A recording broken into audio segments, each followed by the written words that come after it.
Hello friends, स्वागत है आपका एक बार फिर से मेरे यूट्यूब चैनल कहानियों का सफ़र में।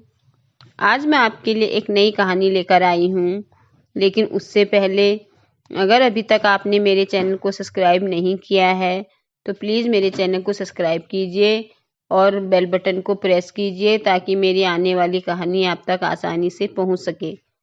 तो चलिए फ्रेंड्स, शुरू करते हैं हम आज की नई कहानी।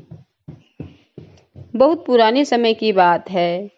रामनगर नाम का एक गांव था। उस गांव के पास एक घना जंगल था जिसमें राजू नाम का तांत्रिक रहता था। उस तांत्रिक को अपनी तंत्र विद्या पर बहुत ज़्यादा घमंड था कि वह जिसे चाहे उसे अपने वश में कर सकता है और जिसे चाहे उसे मार सकता है। गांव वालों को यह बात पता चल गई कि राजू तांत्रिक अपनी तंत्र विद्या का इस्तेमाल करके गांव के युवकों को एक एक करके अपने वश में कर रहा है और कुछ समय बाद ही उन्हें मार देता है।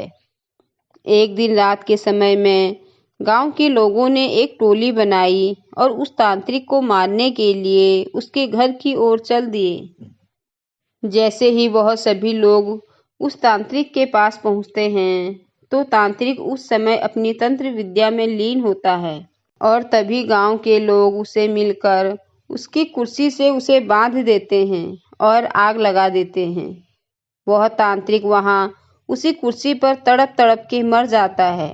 गांव वाले सोचते हैं कि अब उन्हें इस तांत्रिक से हमेशा के लिए छुटकारा मिल गया है। 4-5 साल तो बहुत अच्छे से निकल जाते हैं और गांव में भी सुख शांति का माहौल रहता है। तभी वहां शहर से 4 लड़के आते हैं और वह सोचते हैं कि क्यों ना आज रात जंगल में बिताई जाए। लड़के घूमते घूमते उस तांत्रिक के इलाके तक पहुंच जाते हैं।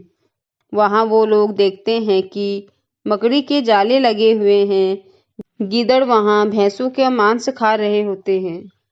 उनमें से एक लड़के का पैर उस कुर्सी से टकराता है जिसमें तांत्रिक को जलाकर मार दिया जाता है और वह देखता है कि वह कुर्सी में कुछ अजीब है। बिना कुछ सोचे समझे वह लड़का उस कुर्सी पर बैठ जाता है और उस लड़के में उस तांत्रिक की आत्मा आ जाती है। आत्मा के आते ही लड़का जोर जोर से चिल्लाता है, अब होगा मेरा इंतकाम पूरा, अब मैं इस पूरे गांव को जलाकर नष्ट कर दूंगा। बाकी के 3 लड़के इस दृश्य को देखते हैं और वापस गांव की ओर भागते हैं और गांव के सरपंच को यह सारी बात बताते हैं।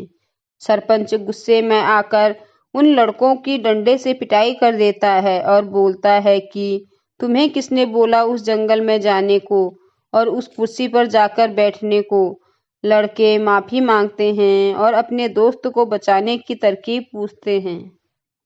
सरपंच बताता है कि अगर वह लड़का उस कुर्सी पर से उठ जाए और उस कुर्सी में तुम लोग किसी तरह से आग लगा दो तो शायद तुम्हारा दोस्त उस तांत्रिक की आत्मा के चंगुल से बाहर आ जाए।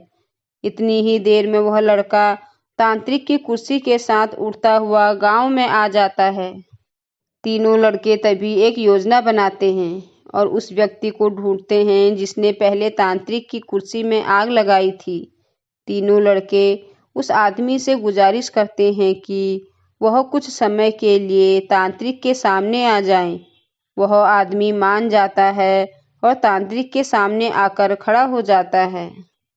जैसे ही तांत्रिक की आत्मा उस आदमी को देखती है वह कुर्सी से उतर जाता है और मौका मिलते ही तीनों लड़के उस कुर्सी पर मिट्टी का तेल डालते हैं और आग लगा देते हैं, जिससे उनके दोस्त की जान बच जाती है और गांव के लोगों को भी उस तांत्रिक की आत्मा से छुटकारा मिल जाता है।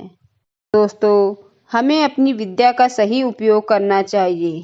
कोई भी ऐसा काम नहीं करना चाहिए जिससे दूसरों को हानि हो। तो दोस्तों, आज की कहानी आपको कैसी लगी मुझे कमेंट कर जरूर बताएं। धन्यवाद।